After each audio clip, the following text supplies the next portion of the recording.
Well, good morning, and welcome to another action packed, exciting episode of Hidden in the Heartland podcast. And I am here today on this wintry morning with my cohort, Mark Burris. How are you doing, Mark? Cool. I'm doing well. How are you? Good. It's good to see you all the way on the other side of the galaxy over in Palmyra. Uh, the owner of the Land Press, and he's got good stuff. Is there a website that they can see your the materials from the Land Press? Um, I don't have a website anymore. The if you go to digitallegend.com, Oh yeah. we've got product there. Also, the the few books that I do publish are at Deseret Book. Oh great. So, we're currently working on a waterproof Book of Mormon. We're waiting for permission from the church to use the latest copyright. I've been waiting for a couple months now to see what they say. So that's our next Okay. project. A waterproof Book of Mormon. Wow, that's going to be Yeah, awesome. yeah. So Most people say, "Hey, I've got my digital device. I can get the scriptures from there." And then, yeah, that's great. And I guess that most LDS households only have one way to access the scriptures. So yeah, but it'll be perfect for 72-hour kits for people that like to camp, or for people that want a set of scriptures they can throw in their backpack and not worry about it getting ruined. that's a good point, Mark. Is because I still love it the paper. If I Mhm. need to do a quick review, I'll go like if I'm at church or something like that, and I need to look up a scripture, that's nice and easy. But when I sit down and do the actual study, especially for Come Follow Me, I love it in my hands. I love the Yeah, paper portion. So that's always yeah. been better. The Bible's been available in waterproof. I've had one for years, and it's just nice. Like, I'll read the Bible while I'm eating my cereal, and you don't think about it, but like you get milk on it. Yeah. Or when I had a toddler, it was a book that I could hand to him in sacrament meeting, and they're virtually indestructible. So he would just like go at it with this book, and I wouldn't have to worry about him ruining a hymnal.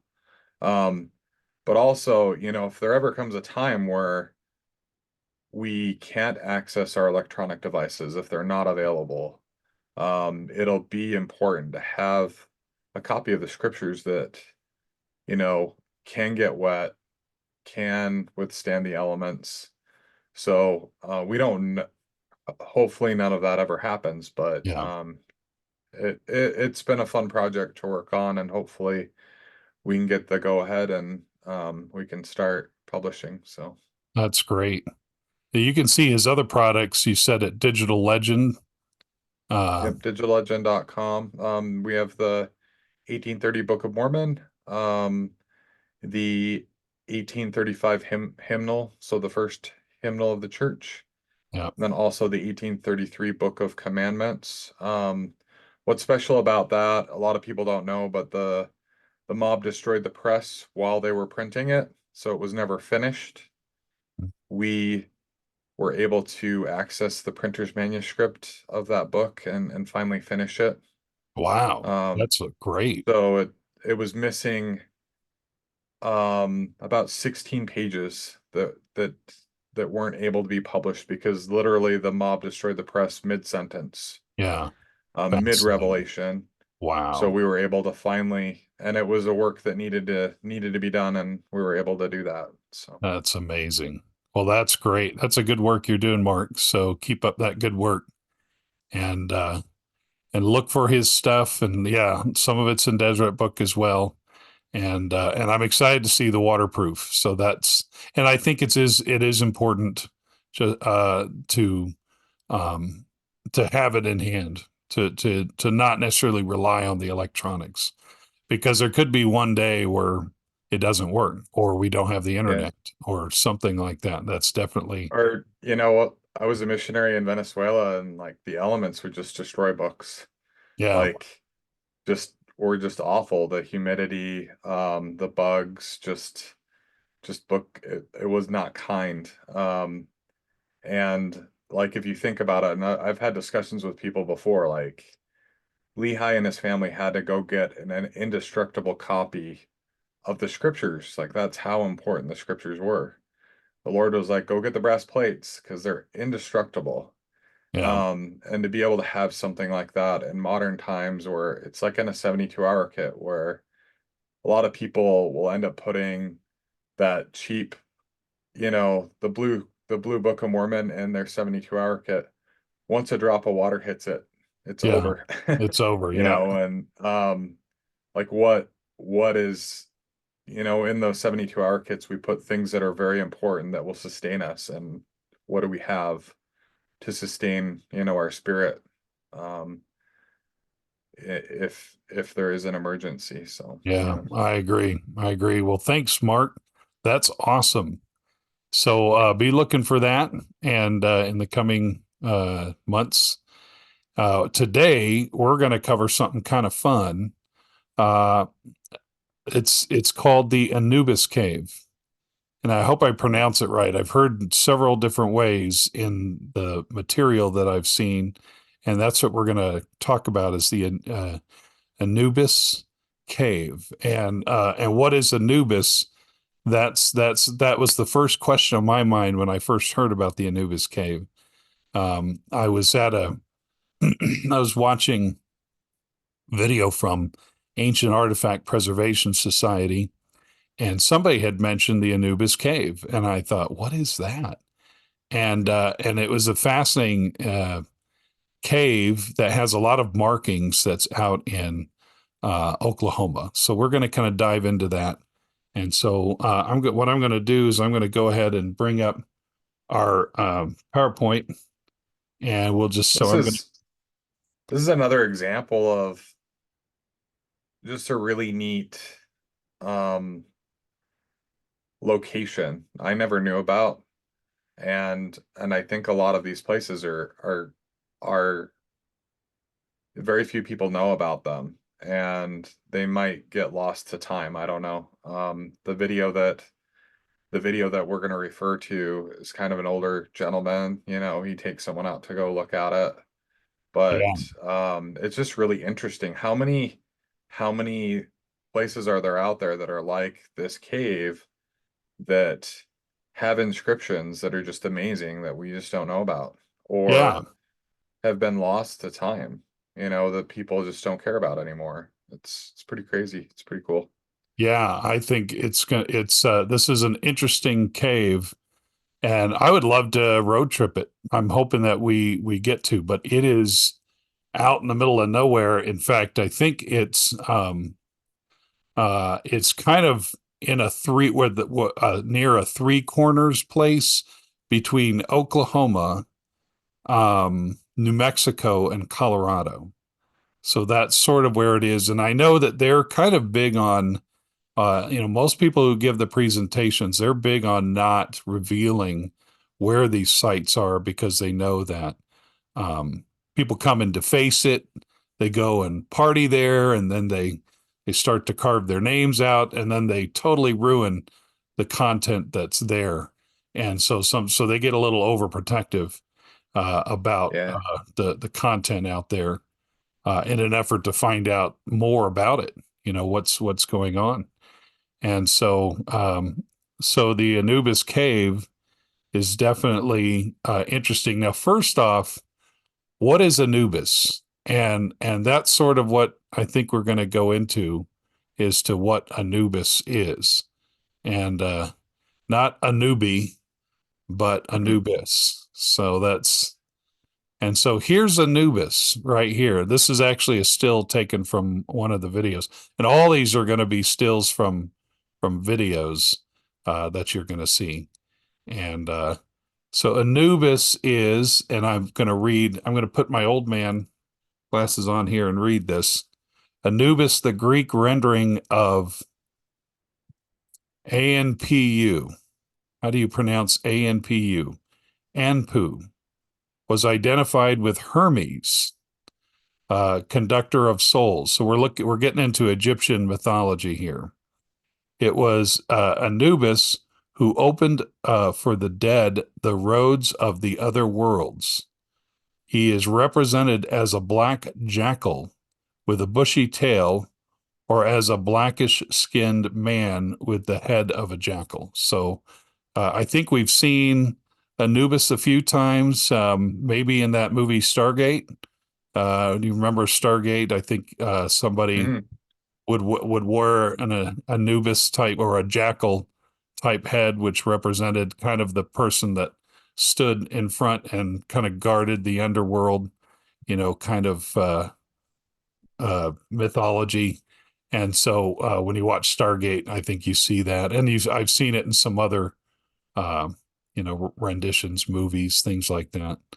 And have you ever seen? Do you remember this caricature, Mark? You've ever seen it before? Yeah, yeah, I have. So So yeah. yeah. So anyway, that's who Anubis is, and that is what causes this cave to be interesting, and that's what we'll go into. What does Anubis have to do with this cave?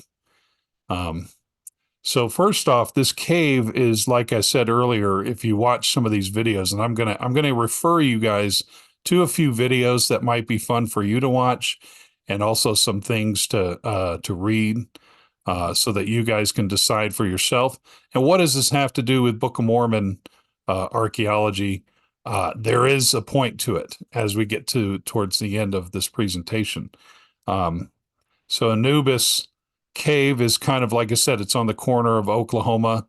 It's out in the middle of nowhere. You kind of have to know what tumbleweed to walk by, but it is right near. There's a marker that you see in one of the videos of Oklahoma and Colorado and New Mexico. So it's that corner. So if you can find that corner, that's kind of close to where it is. But as far as going there and defacing it, I'm not going to be responsible to share with you where it is. You're going to have to find out exactly where to go. But so one of the things that was interesting. So here's a documentary here. And this was an interesting documentary made in 1985, and I could only find the preview to the documentary. I could not find the documentary itself.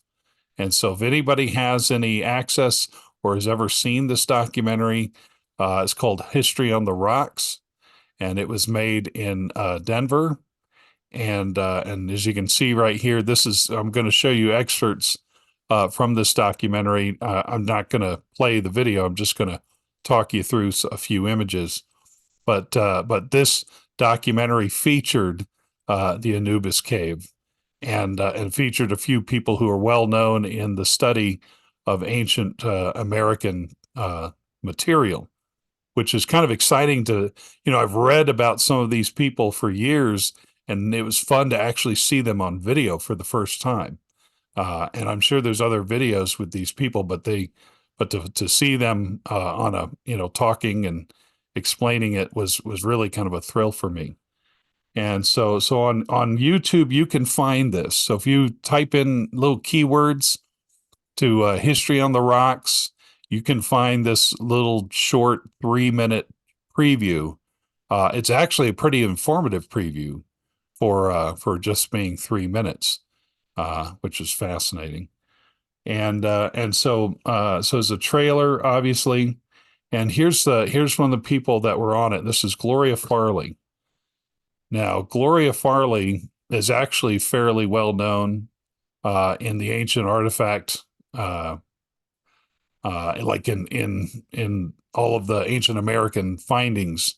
Um, and she actually had a book that she wrote called In Plain Sight. So if you've ever seen that book, she talks a lot about the things that you can see, a lot of language stuff, and she's actually the one that showed that this, you can see her stand. She is standing next to Anubis right now in this cave. So they went to this cave. She said she went out. Her first time out there was 1978, and when she pointed at it, she walked away going, "This is Egyptian." And she even said there that the people that were with her kind of laughed and said that no, that can't be Egyptian. But when you look up all of the other markings throughout this cave, or these caves, there's actually multiple caves, but they're all kind of easy to get to. As far as like you don't have to walk through a long tunnel. It's all just right there, um, right off of the I rocks. So, I think that happens quite a bit where, the more and more people that go and visit a site, the more and more we find out about it. mhm, Because if no one had ever been to it that understood anything about ancient Egypt, they would have never had made that connection. yeah. So Well, it's interesting is that sometimes you'll see that people will say, "Oh no, it's this," and then someone else comes along that says, "Oh well, like, oh, it's this," you know. well, there could be different layers.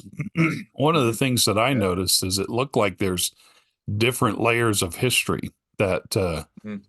like some, far back and some not as far and some fairly recent, meaning like 150 years ago, and of the Yeah. markings that people did. And you can also tell that by the grooves. That was one of the things that I remember learning that from Scott Wolter when he featured the Back Creek stone. He noticed that the Back Creek stone had different levels of markings on it. The Hebrew that's written on it, um, it was actually pretty thin. Like it's because it's weathered from years and years. That would be considered older, whereas somebody had done some more recent markings, which were thicker and had not worn off yet. And so you can kind of tell by there is a certain way you can't. I don't think you can necessarily date rock or date, Think so. yeah, stone, but you can do a comparison of one marking being older than the other. So you can at least do that, from what In I the understand. video that you sent me, you can definitely see a difference between, there were some carvings that would say like 1880 something, Yeah, that someone had put their name on the wall, and you could see that, and you could compare the two. Um, and then also in the video that you sent, he was talking about, hey, we can compare this art with this art, which kind of dates to this time period.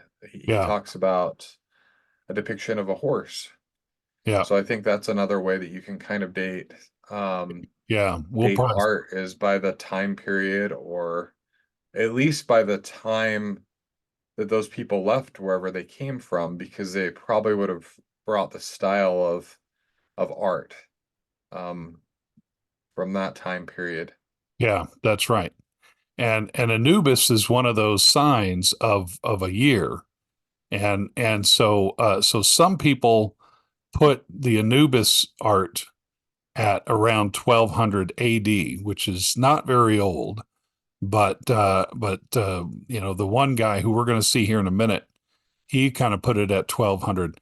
Now Gloria, which she had a writing. In fact, I have the writing right here, and maybe if I can find a link, I'll stick it on to the description here. But she had a whole chapter that she dedicated to the Anubis Cave out of one of her books, and some of the dates that she puts is kind of all over the place, and as early as about 1500 BC for some of the content that's there. And so she didn't give me, like I said, she didn't give an exact dating of these things. She just went off of this history. This is Egyptian history somehow brought here, and which would take us to what is the items. And so this is what you're seeing at the cave that makes brings this to a certain historical relevance. So what you see in this image is you're seeing on the far left side, you see in white This is supposedly a god of fire, or a sun god with the, you can see with the fire on his head. I'm going to bring my notes over here so I can see what I wrote. But it's so this is definitely an example of archaeoastronomy in action. So you see, there's Olgam writing all through this thing. This cave is filled with Olgam writing. And as a reminder, if you've seen Olgam writing, it's a bunch of lines. So you'll see in the middle here, there's a bunch of lines that are not highlighted. And we're going to see some other examples of these lines in a minute. Excuse me. So bless you.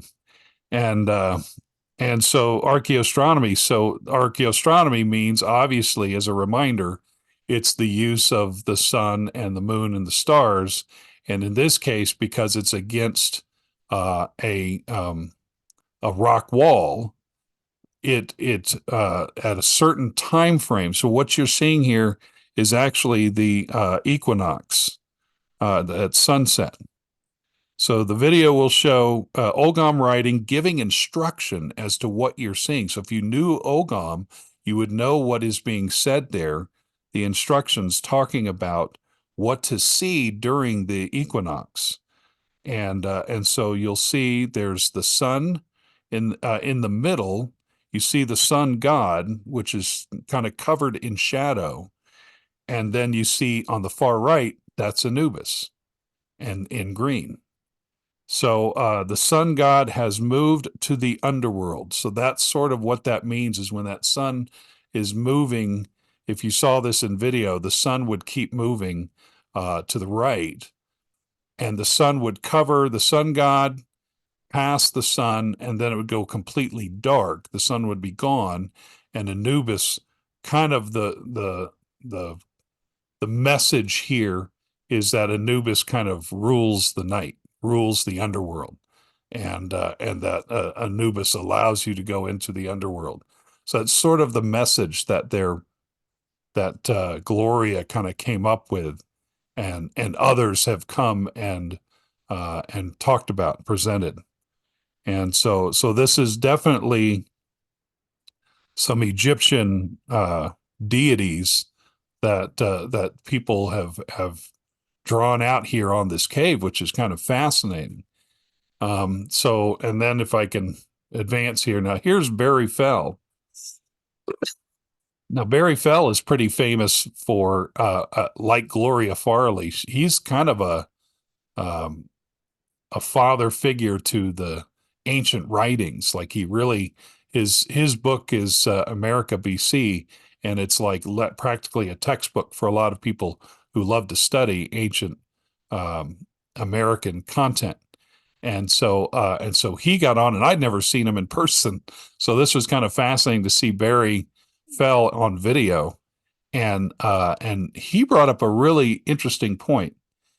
He was saying that during this period that Christianity, when it was kind of a newer religion back in the old world, and his theory that he has as to who drew this and other similar Egyptian markings throughout the United States were probably people who came from the old world, who saw Christianity as a growing threat to the worship of Egyptian deities. And so people would come over who still secretly worshiped the Egyptian deities, and would come to the United States to avoid persecution from this growing religion called Christianity, and came to a place such as one of these caves. So this is kind of his theory as to where this had come from, and that was his take. So this all came from this one video, History on the Rocks, which is interesting. If you guys can find it, it's on YouTube. If you can find the full documentary, let me know, because I can't find it. I messaged the guy who posted this preview and never heard back. That it's been posted for years and years, so I don't know if they ever even checked their messages through the YouTube channel. But anyways, fascinating stuff. But I'm going to take us to the next thing. Now, you saw that video, right? You watched the short video, Mark, about the you know the cave and this documentary? No, I watched the half an hour You video. watch the half an hour, which is what we're going to go into Yeah. next. So, all right. And So it, and it, here's and it's interesting because people are like, well, how did Egyptian end up in North America? How did it end up? Well, we have a record of a people that say, hey, we write in something called Reformed Egyptian. correct. That's right. And then also in that record, there's a group of people that's way earlier that left from a tower called Babel Yep. that um may have been related to the Egyptians Yeah. in a way. So it's really interesting. Yeah. We have a record where other people maybe not maybe have not read the Book of Mormon, or maybe um don't take it as something credible, but we have that, and it can tell us how maybe Egyptian ended up in North America. Yeah. I mean, it's interesting to note that to think about the possibility that any one of these civilizations, whether it be an offshoot of the Mulekites, whether it be an offshoot of the Jaredites, whether it be an offshoot of Nephite and Lamanite, could have easily brought the worship of Egyptian deities to America. Any one of Uh, them could have said, I don't want to be part of this, and they took off and yeah, they continued their worship of these kinds of things. So yeah, and the Book of Mormon does talk about like secret combinations that were from the beginning of, you know, from Cain yeah, all the way back. So we don't that's know right. what kind of writing or languages that were used, Yep, but that's right. we're showing lots of examples of people that arrived in North America before Columbus, and that they had record.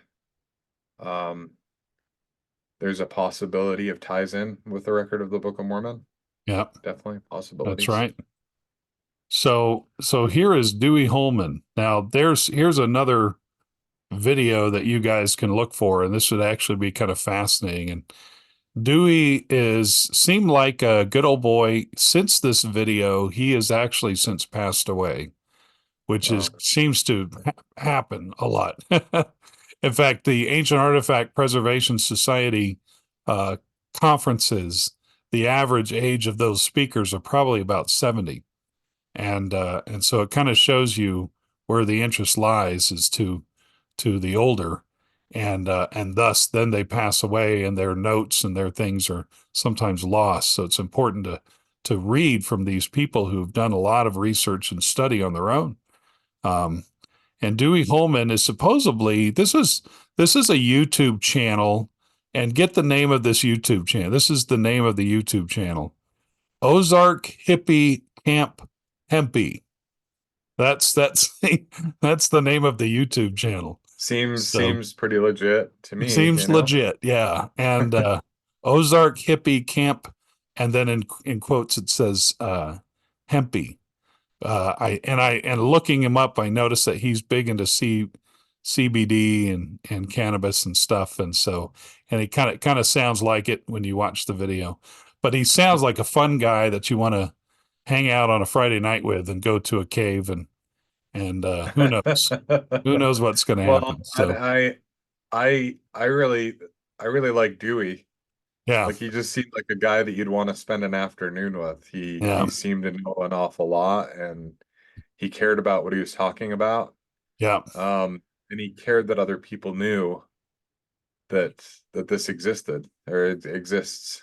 So, Yeah, so Dewey was kind of known as a local. He was from what I read, what little I've been able to find on Dewey, he's obviously they recorded this video last spring, I think, or last winter, late winter, because it was released, I think, in April of last year, and then he since passed away.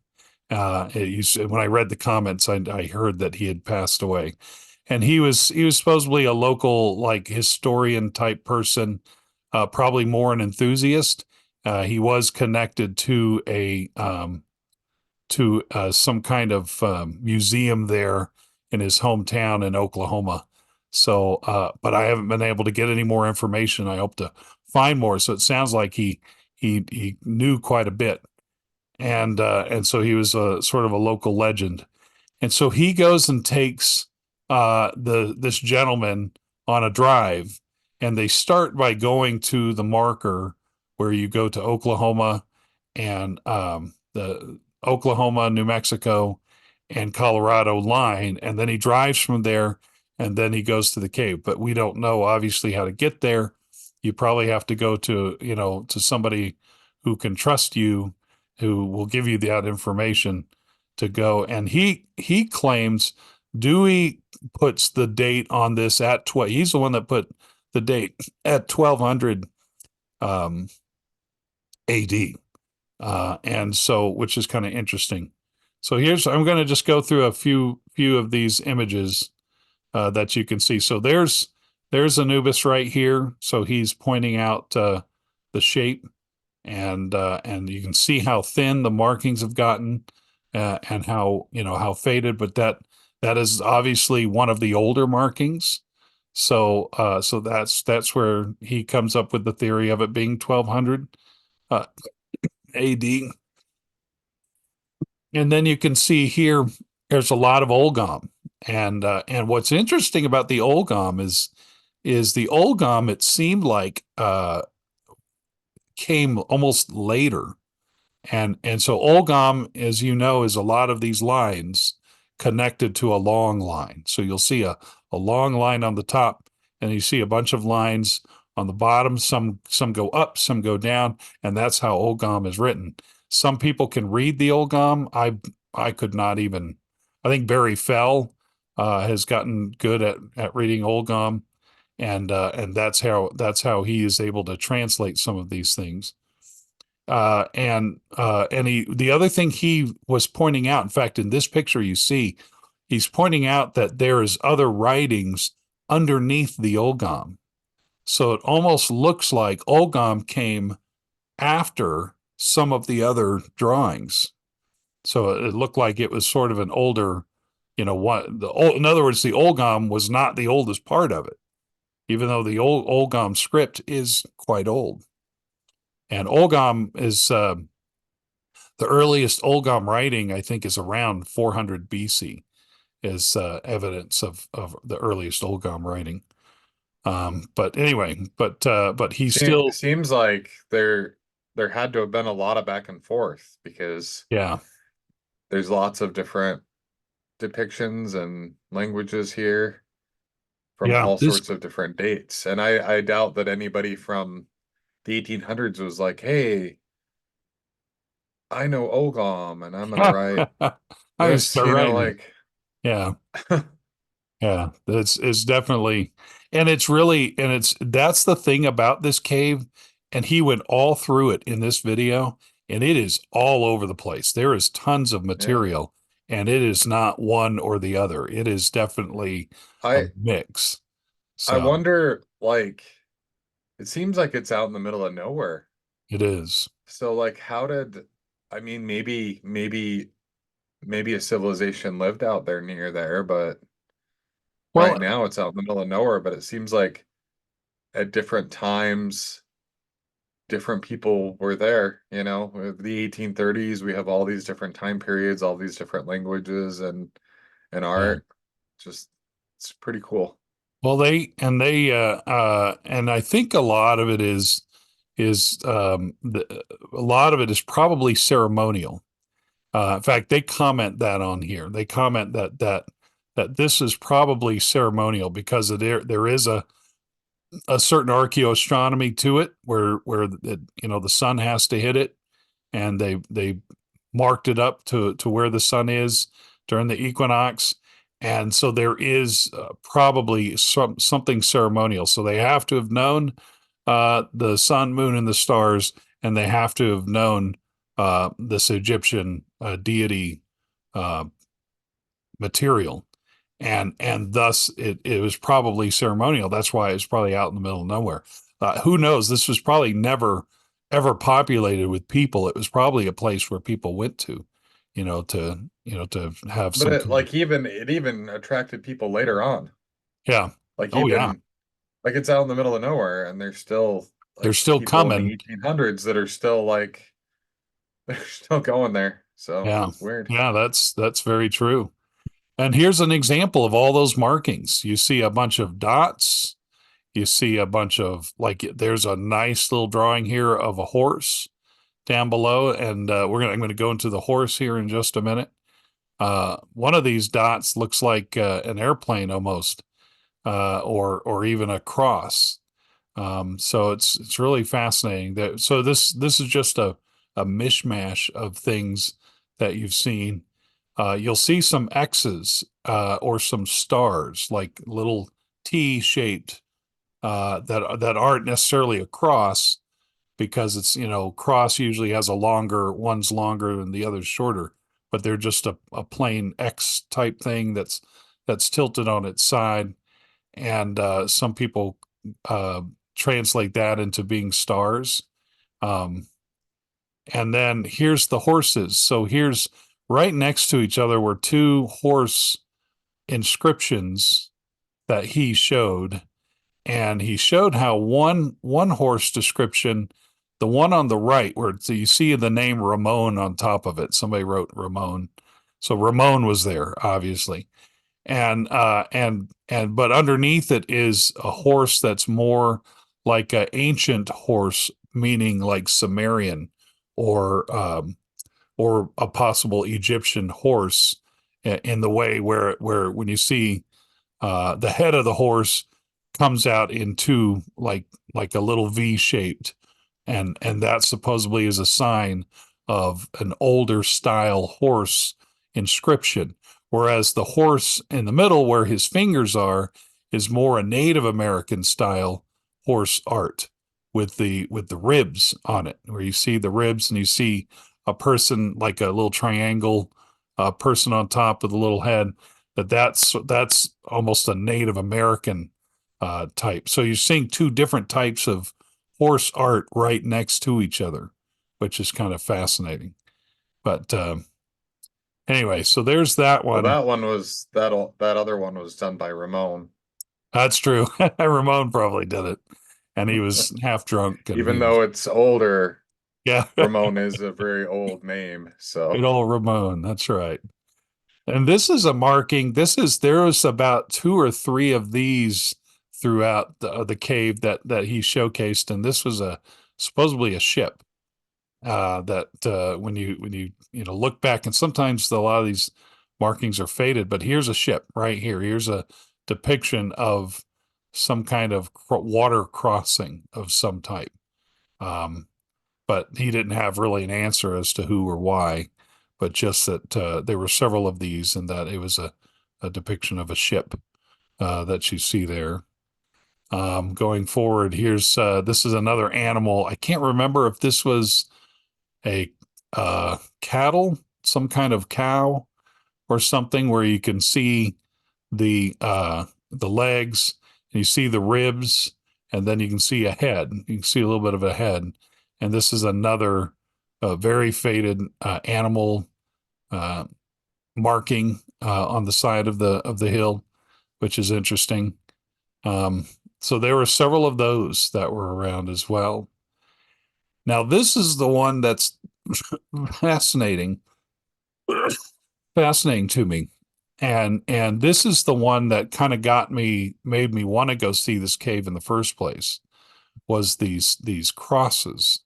So these crosses, they claim, multiple people will claim. Now this is actually from Dewey's video. Dewey says that these are stars, that these are possible, like some kind of star alignment, and that they represent, he didn't name the stars.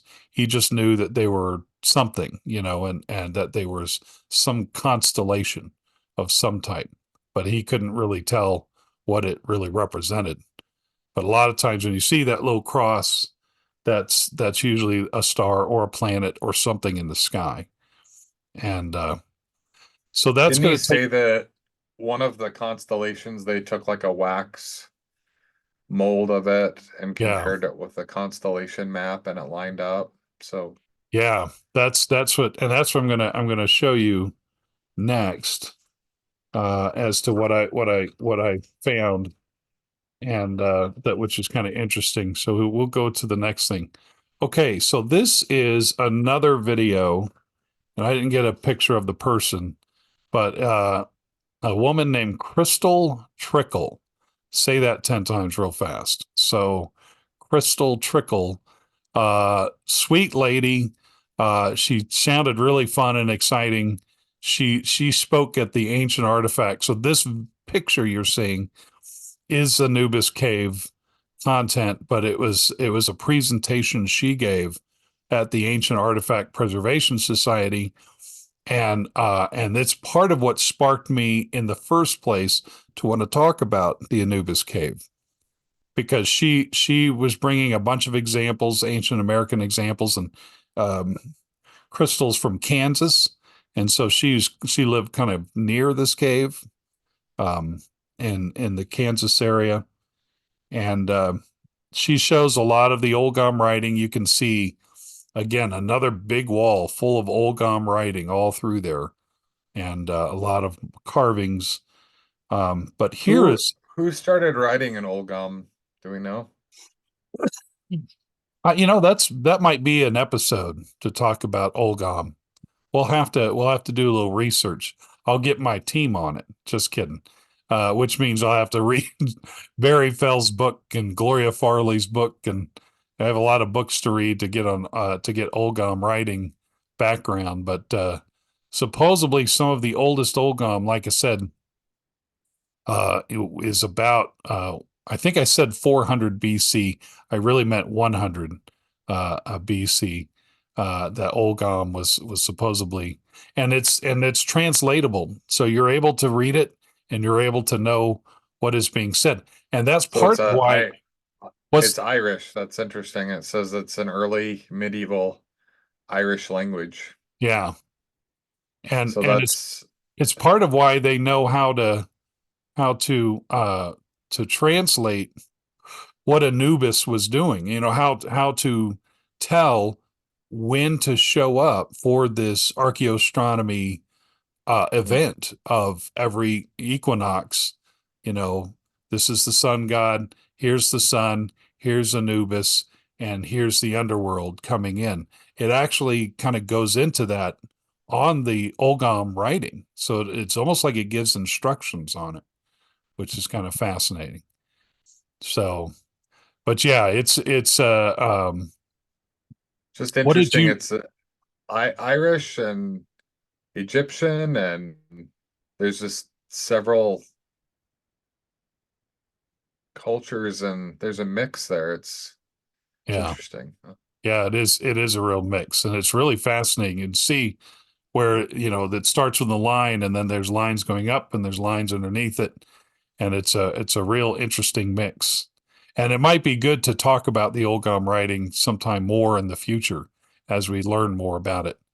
Um, but here's kind of the climax to this discussion about the Anubis cave was from Crystal. She talked about, here's, I'm going to forward to the next image.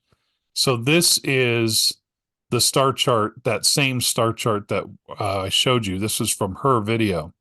So this was her, uh, what she said about this star chart. She said that this star chart was aimed at being around 470 AD, that kind of sparked my mind, because I thought, oh, that's right at the end of the Book of Mormon time frame, and so for 470, and the way she was able to come up with that conclusion was that this star chart, she said, was Orion's belt, and it was Orion's belt in alignment with Jupiter and Saturn. So somehow she was able to know either from the writing, from the Olgam writing, that it gave instruction as to being able to see what this alignment is, and then because of the way that it forms on the equinox, on the day of the equinox, the fall equinox, and you see those where Orion's belt is, where Jupiter is, and where Saturn lies, according to this art. Supposedly, the last time those things were in alignment on the fall equinox was at 470 AD, and that's how she's able to date that, was to be able to line that up, which would be fascinating if that were the case. That would be, because that's right at the end of Moroni's time frame, and that would be towards that same period. And remember, a number of months ago, we talked about Saint Brandon and coming here to America around the late 400s, which would be fascinating. So whether there's a connection or not, it would be interesting to see. But the cave is definitely worth continuing the study for. So if there's anybody in our audience that knows any more about this cave, the study continues. This is about as much stuff as I was able to present to you today. It, But it's interesting to me that no matter, I mean, they give a wide range of dates, yeah, but there's depictions of horses that definitely are before any real European major major European colonization. So there's depictions of horses, which is something that a lot of people are saying, oh, absolutely no horses before, the Spanish came yeah, um to the Americas. It's interesting there's depictions of ships, you know, oh yeah, before before the Columbus time frame. So yeah, it's definitely kind of a neat, fascinating. yeah. So, but I wish they could really date it. Like I wish that they found an artifact near there that they could say, aha, this is whatever.